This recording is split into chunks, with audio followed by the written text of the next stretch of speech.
Hi అండి, welcome back to my channel Pranees kitchen. ఈరోజు Sankranti special మరొక రెసిపీ గోరుమిట్లు ఎలా చేయాలో చూసేద్దాం రండి. ముందుగా దానికోసం 3 కప్పుల మైదా పిండి తీసుకోవాలి. తరువాత సన్నగా ఉన్న బొంబాయి రవ్వ 1/2 కప్పు తీసుకోవాలి. ఇందులోకి 1 స్పూన్ సాల్ట్ వేసుకోవాలి. అలానే చిటికెడు వంట సోడా కూడా వేసుకోవాలి. దీనిలోకి బాగా మరిగించిన నూనె 1/4 కప్ వేసుకోవాలి. ఆయిల్ ప్లేస్లో డాల్డా కానీ నెయ్యి కానీ వేసుకోవచ్చు. ఇప్పుడు పిండి మొత్తం కలిసేలా మొత్తం అంతా ఒకసారి కలుపుకోవాలి.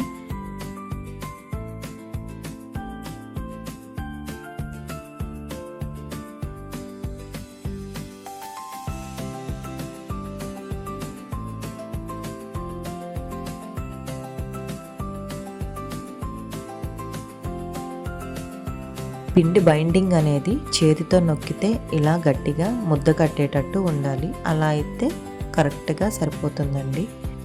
ఇందులోకి కొంచెం కొంచెం నీళ్లు పోసుకుంటూ మరీ పలుచగా కాకుండా ముద్ద అనేది సెమీ సాఫ్ట్గా ఉండేలా కలుపుకోవాలి. అలా కలుపుకున్న ముద్దని 10 నుంచి 15 నిమిషాల వరకు మూత పెట్టి పక్కన పెట్టుకోవాలి.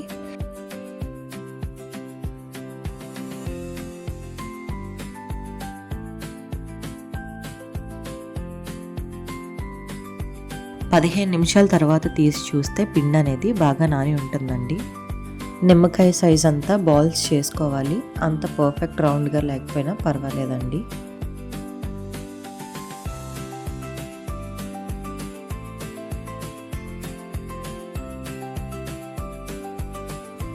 ఇలా చేసుకున్న బాల్స్ అన్నింటినీ వీడియోలో చూపిస్తున్న విధంగా షేప్ అనేది చేసుకోవాలండి.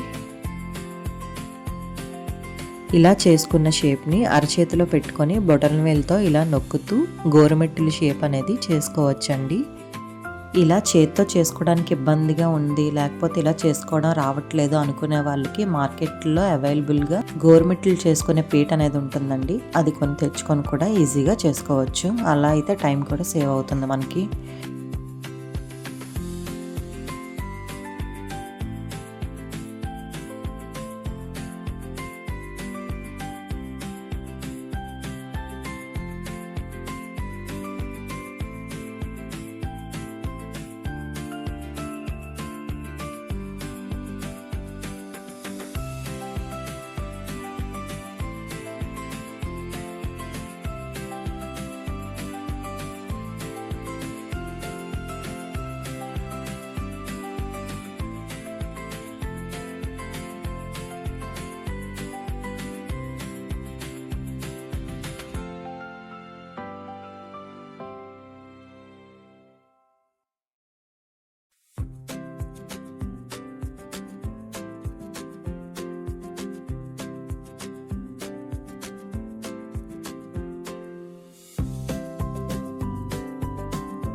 ఇందులో పాకం కోసం 2 కప్పుల బెల్లం తీసుకోవాలి. పంచదార కూడా యూజ్ చేయొచ్చండి, కానీ బెల్లం అయితే బాగుంటుంది.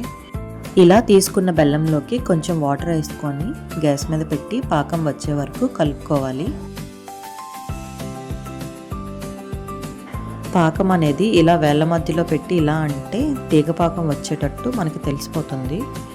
లేదా వాటర్లో కూడా వేసి ఇలా మనం చెక్ చేసుకోవచ్చు. పాకం అనేది కొంచెం మెత్తగా బాల్లా ఉండేటప్పుడు తీసి గోరుమిట్టుల్లో కలిపేసుకోవచ్చండి.